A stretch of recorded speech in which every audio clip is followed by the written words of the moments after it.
ಈ ಚೀನಾ ದೇಶದ fire wall ಅನ್ನ ಬ್ರೇಕ್ ಮಾಡಿದ್ದು ಯಾರು?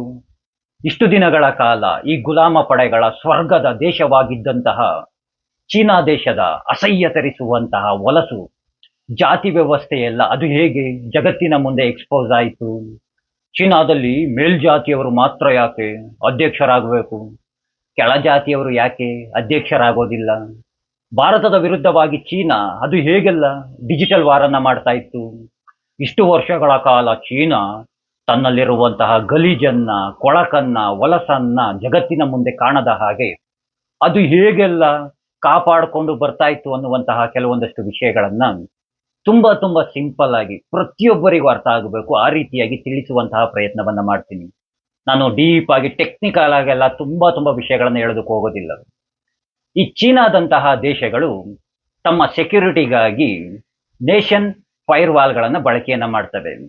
ಚೀನಾದ ಬಳಿಯೂ ಸಹ GFW ಫೈರ್ ವಾಲ್ ಇದೆ. ಅಂದ್ರೆ ಗ್ರೇಟ್ ಫೈರ್ ವಾಲ್ ಅಂತ ಇದನ್ನ ಕರೀತಾರೆ.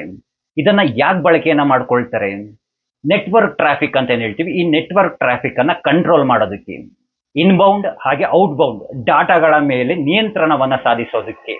ನಿಮ್ಗೆ ಉದಾಹರಣೆಯನ್ನ ಕೊಡಬೇಕು ಅಂದ್ರೆ, ನಿಮ್ಮ ಮನೆಯಲ್ಲಿ ಏನ್ ನಡೀತಾ ಇದೆ, ಏನ್ ಚರ್ಚೆಗಳು ನಡೀತಾ ಇದೆ, ಏನ್ ವಿಷಯಗಳು ನಡೀತಾ ಇದೆ, ಈ ಎಲ್ಲ ಮಾಹಿತಿಗಳು ಪಕ್ಕದ ಮನೆಯವರಿಗೆ ಹೋಗಬಾರ್ದು. ಅದೇ ರೀತಿಯಾಗಿ ನಿಮ್ಮ ಮನೆಯಲ್ಲಿ ನಡೀತಿರುವಂತಹ ಚರ್ಚೆಗಳು, ವಿಷಯಗಳು, ಇದರ ಬಗ್ಗೆ ಮಾಹಿತಿಗಳನ್ನ ಪಕ್ಕದ ಮನೆಯವರು ಕದ್ದು ನಿಮ್ಮ ಮನೆಯನ್ನ ನೋಡಬಾರ್ದು. ಈ ರೀತಿಯಾಗಿ ಮಧ್ಯದಲ್ಲಿ ಒಂದು ತಡೆಗೋಡೆಯ ಹಾಗೆ, ಒಂದು ರೀತಿಯಾಗಿ ಬೇಲಿಯ ಹಾಗೆ ಈ ಫೈರ್ ವಾಲ್ಗಳನ್ನ ಬಳಕೆಯನ್ನ ಮಾಡ್ತಾರೆ. ಹಾಗೆ ಈ ಚೀನಾ ದೇಶ, ನಾವು ನೀವೆಲ್ಲ ಏನು ಯೂಟ್ಯೂಬ್ ಆಗಿರ್ಬೋದು, ಫೇಸ್ಬುಕ್ ಆಗಿರ್ಬೋದು, ಮೇಟಾದಂತಹ ಅಪ್ಲಿಕೇಶನ್ಸ್ಗಳು ಇವುಗಳನ್ನೆಲ್ಲ ಬಳಕೆಯನ್ನ ಮಾಡೋದಿಲ್ಲ. ಚೀನಾ ತನ್ನದೇ ಆದಂತಹ ಸ್ವಂತ ಅಪ್ಲಿಕೇಶನ್ಸ್ಗಳನ್ನ, ಅಂದ್ರೆ ಸೋಷಿಯಲ್ ಮೀಡಿಯಾ ಪ್ಲಾಟ್ಫಾರ್ಮ್ಗಳನ್ನ ಬಳಕೆಯನ್ನ ಮಾಡುತ್ತೆ. ಅಪ್ಲಿಕೇಶನ್ಸ್ಗಳನ್ನ ಈ ರೀತಿಯಾಗಿ ಯಾಕೆ ಮಾಡ್ತಾರೆ?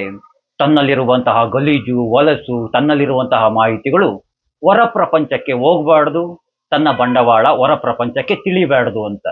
ಹಾಗೆ ಚೀನಾ ತನ್ನ ದೇಶದ ಒಳಗಡೆ ಬರುವಂತಹ ಡಾಟಾ ಅಂದ್ರೆ ಮಾಹಿತಿಗಳನ್ನ, ಹಾಗೆ ತನ್ನ ದೇಶದಿಂದ ಹೊರ ಪ್ರಪಂಚಕ್ಕೆ, ಜಗತ್ತಿಗೆ ಯಾವ ಮಾಹಿತಿಗಳು ಹೋಗ್ಬೇಕು ಅನ್ನುವಂತಹ ಪ್ರತಿಯೊಂದನ್ನು ಸಹ ಫಿಲ್ಟರ್ ಮಾಡುತ್ತೆ. ಈ ಫಿಲ್ಟರ್ ಮಾಡೋ ಉದ್ದೇಶದಿಂದಲೂ ಸಹ ಈ ಫೈರ್ ವಾಲ್ಗಳನ್ನ ಬಳಕೆಯನ್ನ ಮಾಡ್ತಾರೆ.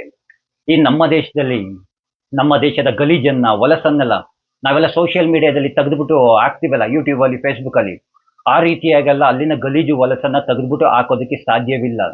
ಅಲ್ಲಿ ಕಠಿಣವಾದಂತಹ ಕಾನೂನು ಕ್ರಮ ಇದೆ. ಆ ರೀತಿಯಾಗೆಲ್ಲ ತೆಗೆದುಬಿಟ್ಟು ಗಲೀಜ್ನೆಲ್ಲ ಹಾಕಿದ್ರೆ ಅಂತಹ ದೇಶದ್ರೋಹಿಗಳಿಗೆ ಯಾವ ರೀತಿಯಾಗಿ ಶಿಕ್ಷೆ ಕೊಡ್ತಾರೆ ಅಂತ ಅಂದ್ಬಿಟ್ಟು ನೀವೆಲ್ಲರನ್ನು ಸಹ ನೋಡಿದ್ದೀರಾ. ಈ ರೀತಿಯಾಗಿ ಸೋಷಿಯಲ್ ಮೀಡಿಯಾದಲ್ಲಿ, ಸೋಷಿಯಲ್ ಮೀಡಿಯಾದ ಮೇಲೆ ಚೀನಾ ತನ್ನ ನಿಯಂತ್ರಣವನ್ನ ಸಾಧಿಸಿಕೊಳ್ಳುತ್ತೆ. ಈ ಫೈರ್ ವಾಲ್ ಅನ್ನೋದೇನಿದೆ, ಈ ಫೈರ್ ವಾಲ್ ಅನ್ನ ಯಾರೋ ಬ್ರೇಕ್ ಮಾಡ್ಬಿಟ್ಟಿದ್ದಾರೆ ಚೀನಾದನ್ನ, ಅಂದ್ರೆ GFW ಅಂತ ಏನ್ ಹೇಳಿದ್ರೆ ಇದನ್ನ ಬ್ರೇಕ್ ಮಾಡ್ಬಿಟ್ಟಿದ್ದಾರೆ. ಇದನ್ನ ಅಷ್ಟು ಸುಲಭವಾಗಿ ಬ್ರೇಕ್ ಮಾಡೋದಕ್ಕೆ ಸಾಧ್ಯವಿಲ್ಲ. ತುಂಬಾ ಸೆಕ್ಯೂರಿಟಿ ಲೇಯರ್ಗಳಿರುತ್ತೆ, 1, 2, 3, 4 ಈ ರೀತಿಯಾಗಿ ಒಂದೊಂದನ್ನೇ ಬ್ರೇಕ್ ಮಾಡ್ಕೊಂಡು ಹೋಗ್ಬೇಕು. ನನ್ನ ಅನಿಸಿಕೆಯ ಪ್ರಕಾರವಾಗಿ ನಮ್ಮ ಇಂಡಿಯಾದ ಏಜೆನ್ಸಿಗಳೇನೆ ಈ ಫೈರ್ ವಾಲ್ ಅನ್ನ ಬ್ರೇಕ್ ಮಾಡ್ಬಿಟ್ಟಿದ್ದಾರೆ. ಈ ಫೈರ್ ವಾಲ್ ಬ್ರೇಕ್ ಆಗ್ತಾ ಇದೆ ಹಾಗೇನೆ ನೋಡ್ರಿ, ಚೀನಾದ ಆ ಗಲೀಜು, ಆ ವಲ್ಸು, ಆ ಗಬ್ಬು, ಆ ಚೀನಾ ದೇಶದ ನಿಜ ಬಂಡವಾಳ ಎಲ್ಲ ಜಗತ್ತಿನ ಮುಂದೆ ತೆರೆದಿಟ್ಕೊಳ್ಳೋಕೆ ಪ್ರಾರಂಭವಾಯಿತು. ಜಗತ್ತಿನ ಮುಂದೆ ತೆರೆದು ಹೋಗುವ ಹಾಗೆ ಅಂದ್ರೆ ತೋರಿಸುವ ಕೆಲಸವನ್ನ ಯಾರೆಲ್ಲ ಮಾಡಿದ್ರು? ನಮ್ಮ ದೇಶದವರೇ. ಇದರಲ್ರಿ ದೇಶಭಕ್ತರುಗಳು ಏನ್ ಮಾಡಿದ್ರು? ನಾವೆಲ್ಲ ₹445 ರೀಚಾರ್ಜ್ ಮಾಡ್ಕೊಂಡು 4 GB ಡಾಟಾ ತಗೊಳ್ಳೋರಲ್ವಾ? ಚೀನಾ ಪಾಪ ಬಿಲಿಯನ್ ಬಿಲಿಯನ್ ಡಾಲರ್ಸ್ ಗಟ್ಲೆ ಖರ್ಚು ಮಾಡಿತ್ತು ತನ್ನ ದೇಶದ ಗಲೀಜನ್ನೆಲ್ಲ ಮುಚ್ಚಿಡೋದಕ್ಕೆ. ನಮ್ಮವರು ₹450 4 GB ಡಾಟಾ ಇಟ್ಕೊಂಡು ವೈಫೈ ಯೂಸ್ ಮಾಡಿಕೊಂಡು ಕೊಟ್ಟರು ನೋಡಿ. ಮಿಸೈಲ್ ಒಂದಾದ್ಮೇಲೆ ಒಂದು, ಒಂದಾದ್ಮೇಲೆ ಒಂದು ಡ್ರೋನ್ ದಾಳಿಗಳು ನಡೆಸೋದಿಲ್ವಾ? ಆ ರೀತಿಯಾಗಿ ಇಡೀ ಚೀನಾದ ಮಾಹಿತಿಗಳನ್ನೆಲ್ಲ ತೆಗೆದುಕೊಂಡು ಆ ವಲಸನ್ನ, ಆ ಗಬ್ಬನ್ನ ಎಲ್ಲ ಪ್ರಪಂಚಕ್ಕೆ ತೋರಿಸುವಂತಹ ಕೆಲಸಗಳನ್ನ ಮಾಡ್ಬಿಟ್ರು. ಚೀನಾ ಇಷ್ಟು ದಿನ ಯಾವ ರೀತಿಯಾಗಿ ಕಂಟ್ರೋಲ್ ಅಲ್ಲಿ ಇಟ್ಕೊಂಡಿತ್ತು ಅಂದ್ರೆ, ಅವರ ವೆಬ್ಸೈಟ್ ಒಳಗಡೆ ನಾವುಗಳು ಎಂಟರ್ ಆಗಿ ಅಲ್ಲಿ ಏನ್ ನಡೀತಿದೆ ಅಂತ ನೋಡೋದಕ್ಕೆ ಸಾಧ್ಯವಾಗ್ತಾ ಇರಲಿಲ್ಲ. ಅಷ್ಟು ಕಟ್ಟುನಿಟ್ಟಾಗಿ ತನ್ನ ಸೆಕ್ಯೂರಿಟಿನ ಭದ್ರ ಮಾಡಿ ಇಟ್ಕೊಂಡಿತ್ತು, ಜಗತ್ತಿಗೆ ಗೊತ್ತಾಗಬಾರ್ದು ಅಂತ. ನೋಡ್ರಿ ಜಗತ್ತಿನ ಮುಂದೆ ಯಾವ ರೀತಿಯಾಗಿ ಬಂಡವಾಳ ಬಯಲಾಯ್ತು. ಅಲ್ಲಿ ಜಾತಿ ವ್ಯವಸ್ಥೆ ಯಾವ ರೀತಿಯಾಗಿದೆ ಗೊತ್ತೇನ್ರಿ? 4 ರೀತಿಯಾದಂತಹ, ನಮ್ಮ ರೀತಿಯಾಗಿ ಹೇಳ್ಬೇಕಾದ್ರೆ ಸಮುದಾಯಗಳಿದ್ದಾವೆ. ಶಿ ಜನಾಂಗ ಇದೆ, ಅದೇ ರೀತಿಯಾಗಿ ನಾಂಗ್ ಜನಾಂಗ ಇದೆ, ಕಾಂಗ್ ಜನಾಂಗ ಇದೆ, ಹಾಗೆ ಶಾಂಗ್ ಜನಾಂಗ ಇದೆ. ಈ ಶಿ ಜನಾಂಗ ಏನಿದೆ ಇವರು ಮೇಲ್ಜಾತಿಯವರು. ನೀವ್ ಹೇಳ್ತಿರಲ್ಲ ನಮ್ಮಲ್ಲಿ ಕುತ್ಕೊಂಡು ಬ್ರಾಹ್ಮಣರು ಅಂತ ಅಂದ್ಬಿಟ್ಟು, ಆ ರೀತಿಯಾಗಿ ಶಿ ಜನಾಂಗದವರು ಮೇಲ್ಜಾತಿಯವರು. ಈ ಶಾಂಗ್ ಜನಾಂಗ ಇದೆಯಲ್ಲ ಅವರು ಕೆಳಜಾತಿಯವರು. ಅವ್ರನ್ನ ಅಲ್ಲಿ ಈ ಗಲೀಜ್ ಎತ್ತೋದಿಕ್ಕೆ, ಟಾಯ್ಲೆಟ್ ಕ್ಲೀನ್ ಮಾಡೋದಿಕ್ಕೆ, ಹೊಲ್ಸ್ ಬಾಚೋದಿಕ್ಕೆ, ಅವ್ರದೊಂಥರ ನರ್ಕ ಜೀವನ ಕಣ್ರಿ ಅಲ್ಲಿ. ಆ ರೀತಿಯಾಗಿ ನಡೆಸ್ಕೊಳ್ತಾರೆ ಮೇಲ್ಜಾತಿಯವರು ಅಲ್ಲಿ. ಅವರು ಶಾಂಗ್ ಜನಾಂಗದವ್ರು ಏನಾದ್ರು ಆಕ್ಸಿಡೆಂಟ್ ಆಗಿ ರೋಡಲ್ಲಿ ಬಿದ್ದಿದ್ರೆ ಅವ್ರನ್ನ ಬೇರೆಯವ್ರು ಹೋಗಿ ಮುಟ್ಟೋದಿಲ್ಲ, ಅವ್ರನ್ನ ಆಸ್ಪತ್ರೆಗೆ ಸೇರಿಸೋದಿಲ್ಲ, ಅವ್ರನ್ನ ಅಸಹ್ಯ ಅಂತ ನೋಡ್ತಾರೆ, ಹೊಲಸು ಅಂತ ನೋಡ್ತಾರೆ. ಆ ರೀತಿಯಾದಂತಹ ವ್ಯವಸ್ಥೆ ನಮ್ಮಲ್ಲಿ ಇದೆಯಾ? ಆ ರೀತಿಯಾಗಿ ಯಾರು ನಡೆಸ್ಕೊಳ್ತಾರ? ಚೀನಾ ಗ್ರೇಟು, ಚೀನಾ ಏನಾದ್ರು 100 ವರ್ಷ ಮುಂದೆ ಹೋಗ್ಬಿಟ್ಟಿದೆ, ಚೀನಾದಲ್ಲಿ ರಾಬರ್ಟ್ ಹಂಗಿದೆ ಹಿಂಗಿದೆ ಅಂತ ಅಂದ್ಬಿಟ್ಟೆಲ್ಲ ಡೈಲಾಗ್ಗಳು ಹೊಡಿತಾರಲ್ಲ. ಅಲ್ಲಿ ಜನ ಯಾವ ರೀತಿಯಾಗಿ ಬದುಕ್ತಿದ್ದಾರೆ ಅಂತ ಗೊತ್ತಿದ್ಯಾ? ಅದು ಯಾಕೆ ಅಂತ ಯಾರು ಯೋಚನೆ ಮಾಡಿದ್ದೀರಾ? ಶಿ ಜನಾಂಗದವ್ರೇನೇ ಅಧ್ಯಕ್ಷರಾಗ್ತಾರೆ, ಶಾಂಗ್ ಜನಾಂಗದವ್ರು ಯಾಕೆ ಅಧ್ಯಕ್ಷರಾಗಿಲ್ಲ ಅಂತ? ಅಲ್ಲಿ ಶಿ ಜನಾಂಗದವ್ರೇನೆ ಅಧ್ಯಕ್ಷರಾಗಬೇಕು. ಶಾಂಗ್ ಜನಾಂಗದವರು ಅಧ್ಯಕ್ಷ ಆಗೋಕ್ ಬಿಡೋದೇ ಇಲ್ಲ. ಯಾಕಂದ್ರೆ ಅವರು ಕೆಳ ಜಾತಿಯವರು. ಇಲ್ಲಿ ಕೆಳ ಜಾತಿಯವರು ಮೇಲ್ಜಾತಿಯವರು ಅಂತವ್ರು ಇಲ್ಲ.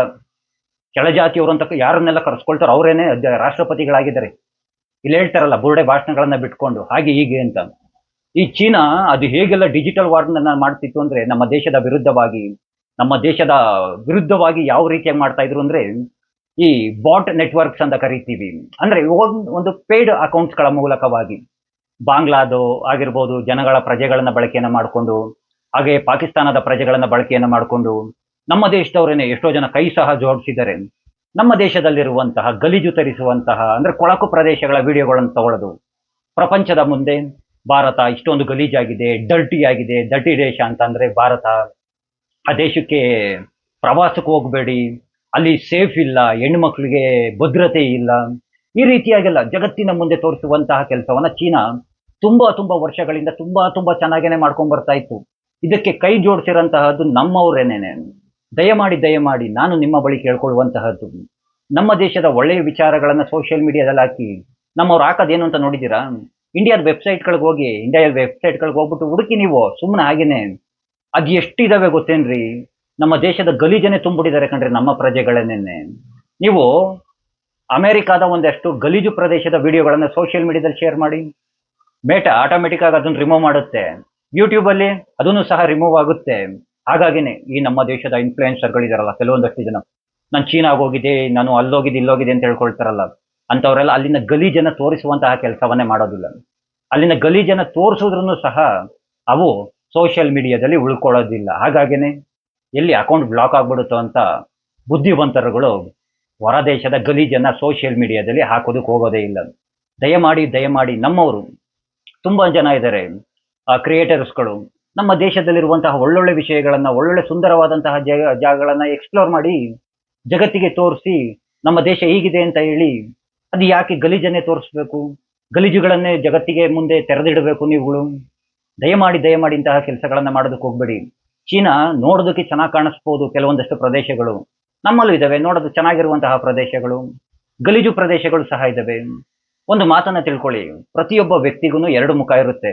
ಸೈಕಾಲಜಿಕಲ್ ಪ್ರಕಾರವಾಗಿ ಒಂದು ಒಳ್ಳೆಯದಿರುತ್ತೆ, ಒಂದು ಕೆಟ್ಟದನ್ನದಿರುತ್ತೆ. ಅದೇ ರೀತಿಯಾಗಿನೇ ಪ್ರತಿಯೊಂದು ದೇಶಕ್ಕೂ ಸಹ 2 ಮುಖಗಳಿರುತ್ತೆ. ಆ ದೇಶದಲ್ಲಿ ಅಭಿವೃದ್ಧಿ ಹೊಂದಿರುವಂತಹ ಜಾಗಗಳಿರುತ್ತವೆ, ಕೊಳಚು ಪ್ರದೇಶಗಳು ಸಹ ಇರ್ತವೆ. ನಮ್ಮವರು ಅಭಿವೃದ್ಧಿ ಹೊಂದಿರುವಂತಹ ಪ್ರದೇಶಗಳ ಬಗ್ಗೆ ಮಾಹಿತಿಗಳನ್ನ ಕೊಡೋದಿಲ್ಲ. ಏನಿದ್ರು ಗಲೀಜು ಪ್ರದೇಶಗಳ ಬಗ್ಗೆ ಮಾಹಿತಿಗಳನ್ನ ಮಾತ್ರ ಕೊಡ್ತಾರೆ.